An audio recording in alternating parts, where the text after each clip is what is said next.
So burnout has always been a sort of personal fascination to me from that. And I think in particular that people who haven't suffered from, real burnout, I mean, burnout is an overused term to some extent, I'm really burnt out this week, well, real serious burnout is a very different phenomenon. And it's not something that is associated with a week or a day or even a month.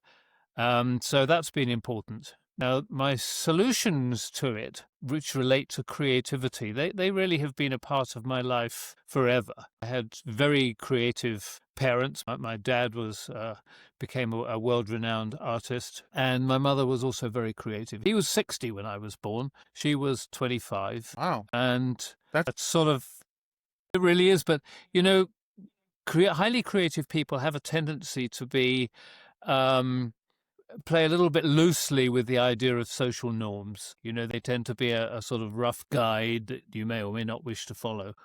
And so, and indeed, with regard to my mother, that had very negative consequences. When I was 7, she was two ominous, badly dressed men came to the front door of where we were living and carted her off to be institutionalized for the next year.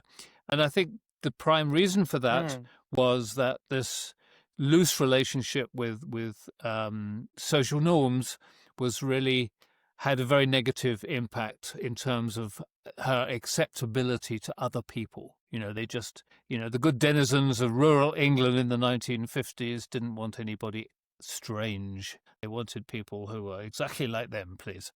So, creativity then has always been a fascination with me.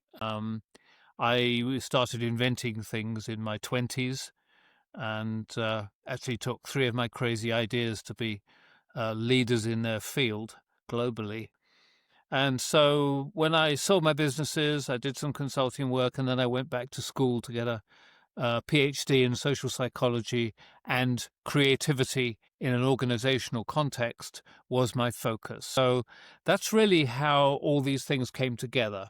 It was a combination of the 3 strands of my DNA, really, which is, creativity, business, and then coaching, teaching, that kind of thing. So that all came together to create this banishing burnout program for helping people with burnout, anxiety, and stress.